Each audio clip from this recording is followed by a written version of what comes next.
Bonjour à tous, on se retrouve pour une nouvelle émission 100% quintet avec ce jeudi la traditionnelle semi-nocturne proposée sur l'hippodrome de Paris-Longchamp. Un quintet qui aura lieu dans la 6e épreuve du programme, le prix du Palais des Glaces. Un grand handicap qui réunit que des femelles, elles seront 16 à en découdre sur la distance de 1850 mètres. 16 femelles d'âge donc, un terrain qui est annoncé bon souple, qui peut permettre d'employer toutes les tactiques que sur ce parcours des 1850 mètres de la grande piste, et un départ qui sera donné comme de coutume à 20h15. On va tout de suite débuter avec le tableau des partants. Avec dans le haut du tableau Top White Jelinka, qui effectue sa rentrée, qui est plus connue sur le sable. Elle aura probablement d'autres occasions de briller au cours de l'été. Nous préférons la regarder courir pour sa rentrée. Le 2, Kimina, qui est une des très bonnes chances de l'épreuve. Elle a déjà prouvé sa compétitivité dans les quintets et mérite d'être rachetée suite à sa dernière sortie qui ne reflète pas sa réelle valeur.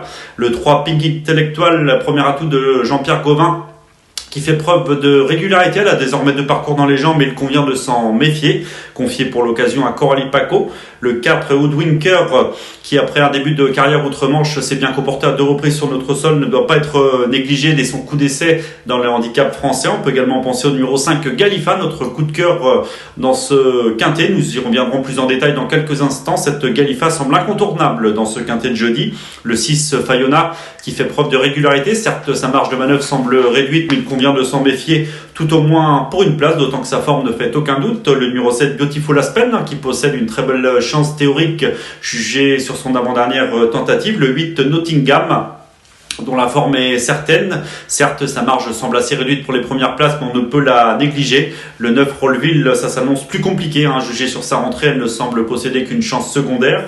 Le 10, Plarcléa, nous plaît bien également. Attention, elle apporte ce quintet avec de la fraîcheur. On a visé cette course associée à Maxime Guyon. Elle peut frapper un grand coup dans ce quintet. On y reviendra également plus en détail dans quelques instants.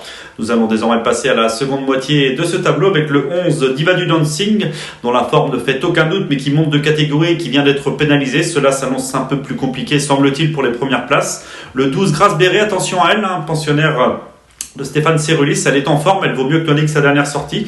C'est une adepte de la course d'attente qui peut en doubler plus d'une pour finir. Le 13, Laut Hill, une des moins expérimentées du lot, mais certainement pas la moins douée.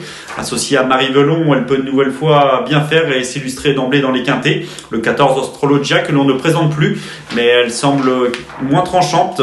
Une jument qui a été saillie, qui tentera de reprendre le cours de ses bonnes performances après une rentrée profitable. Le 15, Revienne, dont la dernière sortie comporte des excuses, mais elle doit toutefois faire ses preuves dans cette catégorie. Enfin, on termine avec le numéro 16, Man, dont la forme ne fait aucun doute. Elle reste sur 2 succès, mais monte de catégorie et est plus connue sur le sable.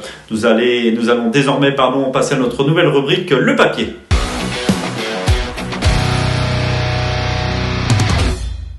On débute l'étude de ce papier avec nos préférés. Tout d'abord, je vous l'ai dit en préambule, le numéro 5, Galifa, nous plaît beaucoup. Un tout de Nicolas Clément.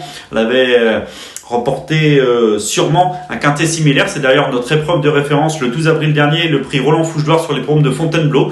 Ce jour-là, on peut la voir à l'image, cette casaque bleue et verte avait patienté dans la seconde moitié du peloton. Elle va se rapprocher librement à l'entrée de la ligne droite et va prendre aisément la mesure de ses rivales dans les 200 derniers mètres, s'imposant avec une réelle autorité. Elle a logiquement été pénalisée suite à ce succès, mais c'est très bien comporté. Depuis, c'était dans une listed disputée sur l'hippodrome de Lyon-Angers. Une nouvelle fois, elle a attendu sur un hippodrome où il n'est pas toujours évident de revenir de l'arrière-garde, est venue très bien conclure la 6e place tout en échouant de peu pour une place. Cette Galifa semble en constant progrès. Elle peut à nouveau jouer un tout premier rôle pour ce retour dans les quintets. Nous avons une stat à son sujet également, c'est sa réussite avec Thomas Trullier. 4 associations avec Thomas Trullier pour une victoire et 2 places, soit 75% de réussite dans les 5 premiers. Avant le coup, elle fait figure de solide point d'appui, cette Galifa. Le 10, Plarcléa, nous plaît bien également. À tout du très habile Carlos Lafont-Parias. Elle ne compte qu'une victoire à son palmarès, mais fait preuve de constance. Dans le quintet référence du 12 avril dernier que l'on a vu il y a quelques instants, elle terminait 6e, et tout en jouant de malchance, elle n'a pas connu une ligne droite limpide.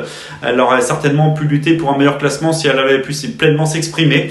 On a certainement visé cette épreuve dans son entourage, un quintet réservé aux uniques femelles. Elle a de la fraîcheur et peut également jouer les tout premiers rôles. Le 2, Kimina, qui dans le quintet référence, on y revient, se classer courageuse deuxième, aura également des partisans. Elle ne doit pas être condamnée sur sa plus récente tentative. Elle s'entend bien avec Christophe Soumillon, avec lequel elle compte une victoire et une deuxième place en 2 associations. Nous vous conseillons de la racheter. Le 7 Beautiful Aspen ne doit pas non plus être condamné sur sa dernière sortie. Son mentor Eric Libois a d'ailleurs confié dans notre rubrique entraînement qu'elle comportait des excuses puisqu'elle était en chaleur en cette occasion et elle n'a de ce fait pas fourni sa réelle valeur. Auparavant, elle a pris une excellente deuxième place et je compte assez peu pour le succès dans un quintet disputé à Compiègne. Si elle répète cette valeur, elle peut elle aussi s'illustrer. Le 13, Laotil, deuxième atout de Jean-Pierre Gauvin au départ de ce quintet, peut également bien faire. Elle est toute neuve, elle a couru qu'à 6 reprises. Nous avons d'ailleurs une stat à son sujet. C'est sa réussite depuis ses débuts. 6 tentatives pour une victoire et 4 places, soit 83% de réussite dans les 3 premières.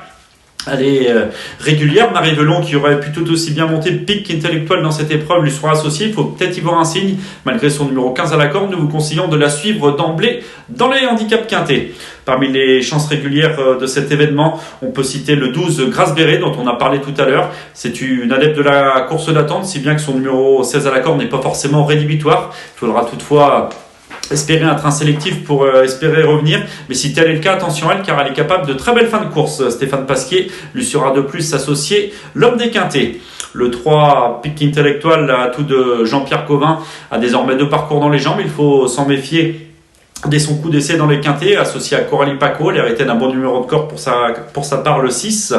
Nous penserons également au numéro 6 Fayona, qui a fait ses preuves dans les handicaps. Certes, sa marche semble assez réduite pour les premières places, mais on peut l'envisager en bout de combinaison. Il ne faudra pas non plus sous-estimer le numéro 8 Nottingham, qui avait terminé 4e du quintet référence à Fontainebleau. Certes, elle avait bénéficié d'un parcours sur mesure ce jour-là, mais elle s'était montrée courageuse. On peut éventuellement l'inclure pour une place à nouveau avec son numéro 2 à la corde, tout comme le 4 Roadwinker, qui après un honnête début de carrière outre-Manche s'est imposé dès ses débuts en France. C'était sur les programmes de Royan, un lot inférieur, et depuis à Nantes dans un lot bien composé.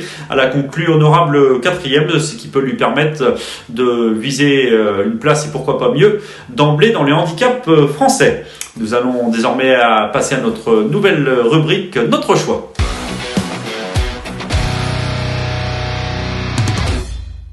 Notre choix, nos 5 préférés pour ce quintet disputé jeudi à Paris-Longchamp, avec tout d'abord le numéro 5 Galifa, tout de Nicolas Clément, qui vient de terminer excellente 6e d'une Liston, qui retrouve les quintets avec de réelles ambitions.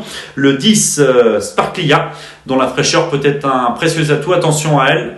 Le numéro 2 Kimina, qui a prouvé déjà sa compétitivité à ce niveau, qui s'entend bien avec Christophe Soumillon. Le numéro 7, Beautiful Aspen, dont la dernière sortie comporte des excuses, il convient de la racheter. Et le numéro 13, Loud Hill, atout de Jean-Pierre Gauvin, qui demeure perfectible et qui peut espérer bien faire dès ses débuts dans les quintets. Donc nos 5 préférés, 5, 10, 2, 7 et 13. Nous allons désormais passer à notre conseil de jeu lors de cette réunion 1 proposée à Paris-Longchamp dans la 4e épreuve du programme. Le numéro 11, Orandi, retient notre attention.